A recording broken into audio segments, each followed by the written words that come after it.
আসসালামু আলাইকুম গাইস। আচ্ছা, লাস্টে আমরা যেখানে শেষ করছিলাম ওইটা হচ্ছে রেসপিরেটরি সিস্টেম অ্যালভিলাসে, ফুসফুসে অ্যালভিলাসে অক্সিজেন জমা হয়েছিল, এই অংশে আমরা শেষ করছিলাম।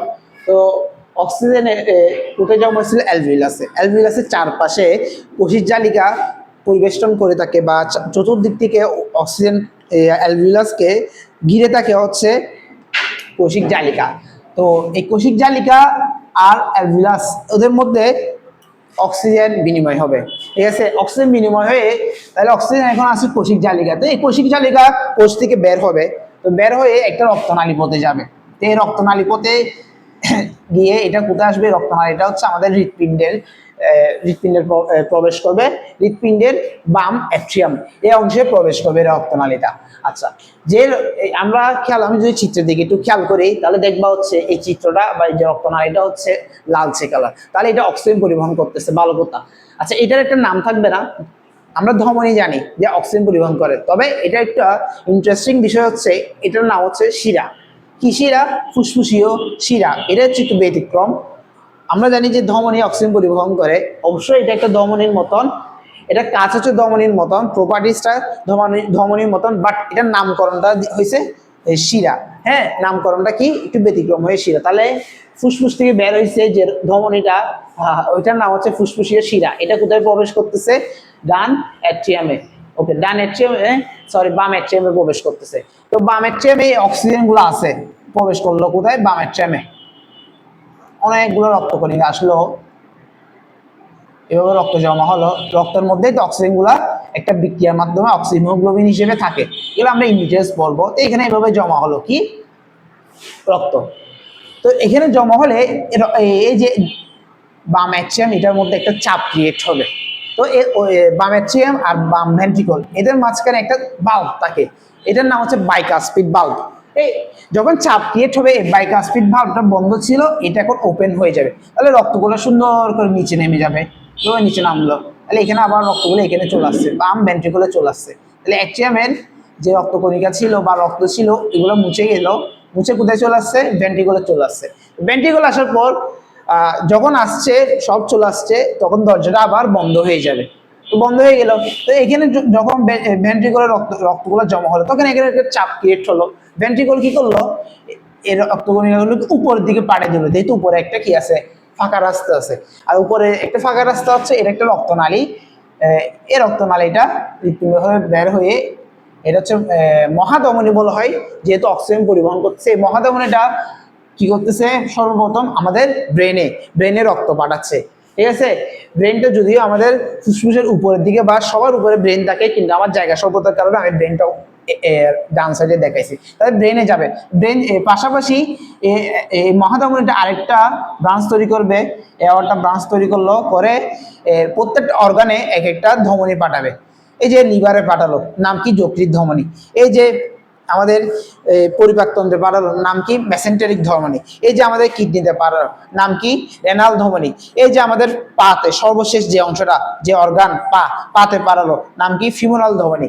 আচ্ছা, তাহলে এগুলো প্রবেশ করলো রক্তনালী, প্রত্যেকটা প্রবেশ করলো। প্রবেশ করার পরে ওদের প্রত্যেকটা সেলে কি হবে? শ্বসন হবে। আমি যেটা লাস্ট ভিডিওতে দেখাইছিলাম যে এই অংশে আমাদের এই অংশে অক্সিজেন একটা কোষ ধরলাম, এই কোষের মধ্যে অক্সিজেন যখন আসলো, অক্সিজেনের কোষীয় একটা অঙ্গাণু আছে মাইটোকন্ড্রিয়া। এটা মাইটোকন্ড্রিয়া অক্সিজেনের সাথে খাবারের যে একটা সর্বশেষ উপাদান পরিপাকতন্ত্রে আমাদের, যেটা গ্লুকোজ হিসেবে আমরা পেয়েছিলাম বা শোষণ হয়েছে, আমাদের বডিতে অ্যাবজর্ব হয়েছে, এই গ্লুকোজটা এই অক্সিজেনের সাথে বিক্রিয়া করবে, বিক্রিয়া করে আমাদের জন্য শক্তি উৎপাদন করবে। শক্তি উৎপন্ন হওয়ার পরে পাশাপাশি উপজাত হিসেবে কার্বন ডাইঅক্সাইড উৎপন্ন করবে। এটা আমাদের কোষের জন্য খুবই একটা ক্ষতিকারক পদার্থ, এটাকে পরিবেশ থেকে, আমাদের শরীর থেকে বের করে দিতে হবে, সেল থেকে বের করে দিতে হবে। তো কিভাবে বের করব? হ্যাঁ, একটা ওয়ে হচ্ছে রক্তনালী পথে। আবার সেম ভাবে যেভাবে অক্সিজেন আমাদের শরীরে আসছিল, আমাদের সেলে প্রবেশ করছিল, সেম ভাবে সেল থেকে কার্বন ডাইঅক্সাইডটা আমরা পরিবেশে নির্গত করে দিব। সেম হইতে আবার ও ফেরত যাবে কার্বন ডাইঅক্সাইডটা রক্তনালী পথে। যে রক্তনালী পথে ফেরত যাবে, এটার নাম হচ্ছে শিরা ভেন। তো এই পা থেকে বের হলো শিরা ভেন। তো যেহেতু পা থেকে বেরিয়েছে, এটার নাম হবে ফিমোরাল শিরা। ঠিক আছে, ফিমোরাল ভেন। তারপর কিডনি থেকে বের হবে, নাম হিসাবে রেনাল ভেন। ঠিক আছে, তারপর মেসেন্টেরিক মেসেন্টেরিক ভেন। এরপর লিভার থেকে হচ্ছে লিভার ভেন, এভাবে করে এটা যেতে যেতে যেতে যেতে এটা হচ্ছে নিম্ন, এই যে এটা এই অংশটা হচ্ছে আমাদের নিম্ন নিচ থেকে আসতেছে, ঠিক আছে, নিচ থেকে আসতেছে। এই যে হৃৎপিণ্ডের নিচ থেকে আসতেছে, এই জন্য এটাকে বলতেছে নিম্ন ফুসফুসীয়। এই যে এটা নিম্ন মহাধমনী, আর এটা তো শিরা, যেহেতু নিম্ন মহাশিরা, এই যে নিম্ন মহাশিরা, এই শিরাটা বাম ডান এ প্রবেশ করবে, একইভাবে ব্রেন থেকে উপরের দিকে আসবে ঊর্ধ্ব মহাশিরা, এই যে কার্বন ডাইঅক্সাইড যুক্ত যে রক্তনালী, এগুলো সবাই প্রত্যেকে ওরা কি করবে, কার্বন ডাইঅক্সাইড পরিবহন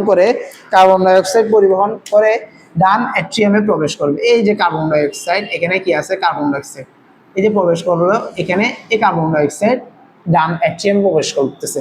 সেম ভাবে অক্সিজেন যেভাবে এখানে আসছিল, এখানে জমা হবে কার্বন ডাইঅক্সাইড যুক্ত রক্ত, এখানে একটা চাপ ক্রিয়েট হবে, তখন ডান এট্রিয়াম এবং ডান ভেন্ট্রিকল এদের মাঝে যে ট্রাইকাসপিড ভালভ, এটা খুলে যাবে, ওরা তখন এখানে নিচে চলে আসবে, নিচে জমা হবে, ডান ভেন্ট্রিকলে জমা হবে, এগুলো মুছে যাবে। তখন এটা যখন খুললো আবার ঠিক পরক্ষণ এটা বন্ধ হয়ে যাবে, তারপর এখানে চাপ ক্রিয়েট হলো, এখন এটা এই রক্তগুলো তো উপরে যাইতে পারবে না, বন্ধ হয়ে গেছে। ওরা এখানে মাঝে একটা ফাঁক পাইছে, উপরের দিকে ফাঁক পেয়েছে, উপরের দিকে রক্তনালী পথে ওরা আবার সেম ভাবে এই যে এই ধমনী এই রক্তনালী পথে কোথায় ফুসফুসে ফেরত যাবে, ফুসফুস আবার সেম ভাবে এই যে ট্রাকিয়া পথে নাসারন্ধ্র পথে বাইরে নির্গত করে দেবে। নিঃশ্বাস একটা পর্যায়ে এই কার্বন ডাইঅক্সাইডকে বাইরে নির্গত করবে।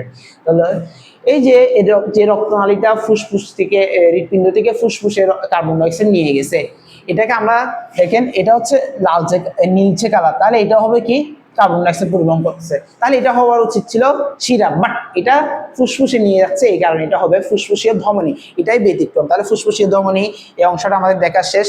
তো এই বেসিক্যালি এটাই আমাদের ছিল হচ্ছে যে ব্লাড সার্কুলেটরি সিস্টেম, ব্লাড কিভাবে আমাদের প্রত্যেকটা অর্গানে পৌঁছাচ্ছে হৃৎপিণ্ডের পাম্পিং এর মাধ্যমে।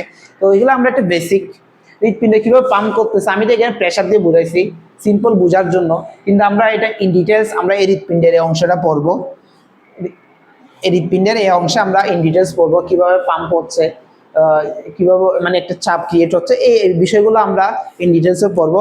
তো এটা বেসিক্যালি আমাদের এই কনসেপ্টটা ছিল হিউম্যান ফিজিওলজি, এটার একটা বেসিক ধারণা দেওয়া। আমরা তাও চ্যাপ্টার ওয়াইজ ইনশাল্লাহ ভিডিও আপলোড করব। সো সবাই সঙ্গে থাকবে আমাদের সঙ্গে, আর পেজটা ফলো দিয়ে রাখবা।